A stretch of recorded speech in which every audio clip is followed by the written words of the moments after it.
Bonjour, bonsoir, bon week-end, bienvenue au journal Info Pacifique. Voici les titres à la une. Les gardes-côtes américains ont rapatrié le 17 septembre 102 Haïtiens qui tentaient de migrer vers les États-Unis.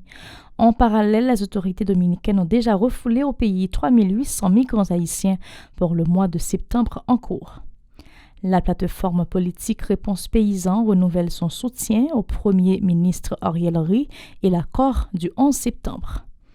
Une délégation de l'Union européenne, conduite par le commissaire chargé de la gestion des crises, Janes Lenarcic, a visité le 17 septembre le département du Sud en vue d'évaluer l'assistance humanitaire.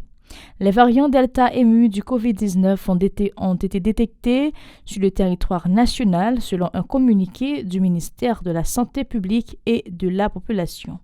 À l'étranger, la Communauté économique des États de l'Afrique de l'Ouest, CEDEAO, a imposé le 17 septembre des sanctions à la junte en Guinée. Restez branchés pour les détails. Merci de votre fidélité. Voici le développement du journal. Les gardes-côtes américains ont rapatrié le 17 septembre 102 Haïtiens, parmi eux 2 enfants qui tentaient de migrer vers les États-Unis à bord d'une embarcation de fortune. La plupart de ces compatriotes sont originaires de la presqu'île du Sud, en proie à de graves difficultés de toutes sortes après le séisme du 14 août. En parallèle, les autorités dominicaines ont expulsé une cohorte de 3800 migrants haïtiens du 1er septembre jusqu'à date, selon le journal dominicain Listín Diario. Parmi ses compatriotes, 661 ont été refoulés au tout début du mois. Ils ont été interceptés notamment à Santiago, Rodriguez, Dajabón, Montecristi, Valverde, San Pedro et La Romana. Ils ont été contraints de quitter le sol national par la dégradation de la situation socio-économique accentuée par l'insécurité permanente. La plateforme politique Réponse Paysan s'est félicitée de la décision de plusieurs partis et regroupements politiques d'adhérer à l'accord du 11 septembre.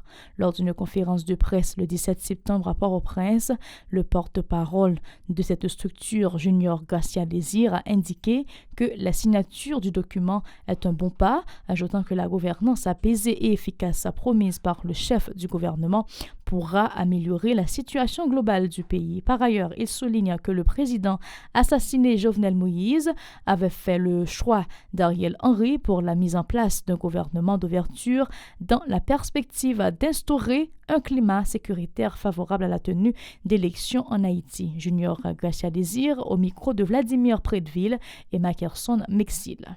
Nous tous connaissons que Ariel Henry, c'était le dernier choix président de la République là t'est fait pour créer un gouvernement d'ouverture avec opposition politique là pour organiser bon genre élection, faire référendum et puis mettre sécurité dans le pays.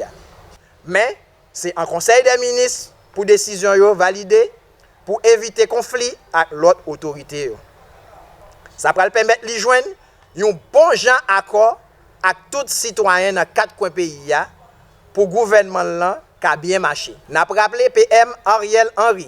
Il faut considérer tout secteur clé dans la vie nationale là, tant que Jovenel Moïse, PHTK, société civile là, à tout ça nous pas cité. Une délégation de l'Union européenne conduite par le commissaire chargé de la gestion des crises, Janes Lenarcic, a visité le 17 septembre le département du Sud en vue d'évaluer l'assistance humanitaire. Les délégués ont notamment visité plusieurs centres d'hébergement de la ville des Cayes et un site de traitement d'eau de la commune de Cavaillon. S'exprimant à l'occasion, le commissaire Lenarcic a rappelé que les besoins des sinistrés sont énormes. Cet état des lieux a permis de mieux évaluer la situation et assurer le suivi de l'assistance de l'UE, a indiqué le chef de la délégation. On écoute ces propos recueillis par Murdy Joseph et Joseph-Philippe François qui avaient fait le déplacement dans le sud pour l'occasion. Après le tremblement de terre, quand cette mission s'achèvera, on saura quels sont les besoins précis et comment les adresser. En termes d'appui financier, Oui. l'Union européenne a déjà apporté quoi? L'Union européenne a déjà apporté cette année, une aide humanitaire de 14 millions d'euros. Et aussi, après le tremblement de terre, elle a ajouté 3 millions additionnels, 3 millions d'euros. Et aussi, il y a œuvré beaucoup sur l'acheminement de l'aide de toutes sortes par le mécanisme européen de protection civile. Qu'est-ce que vous avez vu sur le terrain pendant votre visite? Sur le terrain, j'ai vu les besoins de la population qui sont énormes, mais aussi j'ai vu la détermination des humanitaires, y compris nationaux et internationaux. Merci beaucoup. Merci à vous. L'ambassade du Taïwan en Haïti a remis des certificats de bourse d'études à un groupe de 24 jeunes lors d'une cérémonie à Pétionville. Ces boursiers devront quitter le pays sous peu pour se rendre à Taïwan en vue d'entamer leurs études dans les domaines de l'agriculture, de l'éducation, de l'économie et de la technologie. Tout en se décernant un satisfait. L'ambassadeur taïwanais accrédité en Haïti, Wen Jiankyu, encourage les boursiers à retourner en Haïti au terme de leurs études en vue de contribuer au développement du pays. Écoutons ces propos recueillis par Aubert Charles et Mackerson Mexil. Mesdames et messieurs les récipiendaires, chers amis, les anciens boursiers de Taïwan, distingués invités, chers amis de la presse, bonjour. Auréolés de leur succès académique, en leur qualité d'étudiantes et d'étudiants, récipiendaires cette année des bourses d'études offertes au gouvernement de la République d'Haïti par le gouvernement de la République de Chine, Taïwan. Fort des progrès notables ont permis à la République de Chine, Taïwan d'occuper une place de premier rang dans plusieurs secteurs d'activité. Le gouvernement taïwanais est profondément conscient que sans éducation, l'avenir d'une société risque d'être handicapé. Et ces deux programmes mis en œuvre chaque année respectivement par ICTF, Higher Education Scholarship Programme depuis 1998, et le ministère des Affaires étrangères, MOFA, de la République de Chine, Taïwan, depuis 2004, ont déjà permis à environ 240 jeunes haïtiens de poursuivre leurs études supérieures dans d'excellentes conditions dans les universités taïwanaises. À ce nombre s'ajoutent les 24 récipiendaires ici présents. De son côté, le président des anciens boursiers de Taïwan, Edzer Emile, a indiqué que cette démarche permettra de renforcer la coopération entre les deux pays. Il invite ses collègues à œuvrer en vue de renforcer davantage les liens culturels entre Haïti et le Taïwan, qui est un modèle de réussite à bien des niveaux. On l'écoute. À mes nouveaux amis qui vont faire l'expérience cette année, je vous dis d'abord compliments. Mes chers amis nouveaux boursiers, vous avez fait preuve de détermination, vous avez fait preuve d'intelligence et surtout de grande motivation. Et je suis chanceux, j'ai eu la chance de rencontrer quelques-uns d'entre vous lors de la phase d'évaluation orale. Vous êtes des champions et je suis très fier de ce que vous avez réussi à faire. Je suis convaincu que vous allez réussir à Taïwan avec brio et vous allez vous adapter rapidement avec cette nouvelle vie, cette nouvelle ambiance à Taïwan. Profitez au maximum de cette expérience pour apprendre, pour découvrir, mais surtout pour établir des liens. Présente à la cérémonie, la directrice des affaires culturelles du ministère des Affaires étrangères a salué cette initiative qui entre dans le cadre de la bonne coopération entre les deux pays. Elle souligne que le pays a un grand besoin de cadres dans tous les domaines. Le retour en Haïti de ces boursiers après leurs études sera un atout de plus pour favoriser son progrès, a-t-elle fait savoir. Sa déclaration. Le processus de sélection au ministère est très rigoureux. Nous avons un examen à l'écrit qui est corrigé par trois correcteurs à la manière du baccalauréat et ensuite sélectionné par un examen oral qui est ensuite continué à l'ambassade de Taïwan. Vous, les boursiers, vous êtes nos ambassadeurs. Vous devez vous comporter en tant que nos représentants, chacun d'entre vous.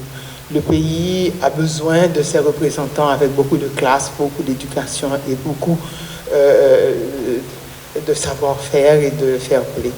Et je sais pour avoir communiqué et travaillé avec plusieurs d'entre vous, que vous êtes capables et vous êtes vraiment, vous allez nous faire honneur. Et c'est ce que je vous recommande. Et je suis sûr, n'est-ce pas, que cette mission sera une des missions aussi réussies que celle précédente. Nous saluons encore la coopération et nous vous remercions, Monsieur l'ambassadeur, ainsi que tous les membres avec qui je travaille souvent. Le conseiller du ministre de la Planification et de la Coopération externe, Pierrot Delienne, également présent à l'activité, a aussi mis l'accent sur le besoin du pays en ressources humaines. Il dit espérer que ses compatriotes mettront leurs connaissances et leurs compétences au service du pays à la fin de leur séjour à Taïwan. Ces propos ont été recueillis par Albert Charles et Mackerson Mexi. L'écoutons. Que la formation est le mot-clé du développement. Et les hommes et les femmes qui se sont engagés dans ce secteur méritent beaucoup de sacrifices et auront la possibilité de jouir le fruit du travail accompli. Rappelez-vous que le pays vous attend. Il a investi en vous et ce sera à vous, à votre retour, de lui offrir ce qu'il veut, c'est-à-dire savoir, compétences, ouverture d'esprit en vue de lui permettre d'être ce qu'il sera. Eh bien, je peux dès maintenant vous informer que l'État haïtien a ratifié cette convention, avec peut-être 5 ans de retard, mais la volonté y est, nous permettant ainsi d'atteindre des objectifs déterminés. Et ces objectifs ne seront atteints qu'avec des hommes et femmes de bonne volonté que vous êtes. Aussi, les pères de la patrie, les ancêtres, vos professeurs, vos parents et nous, de l'administration, serons fiers de vous. En bon ambassadeur que vous êtes, vous aurez mérité la confiance placée en vous. Le laboratoire national a détecté les variants Delta émus du COVID-19 sur le territoire national, alerté le 16 septembre le ministère de la Santé publique et de la population MSPP. Le variant Delta est très contagieux et se propage rapidement dans les poumons et d'autres organes du corps, a prévenu le MSPP, ajoutant que les personnes non vaccinées sont susceptibles d'être contaminées par cette nouvelle souche et d'en développer des formes graves, alors que celles qui sont vaccinées sont protégées.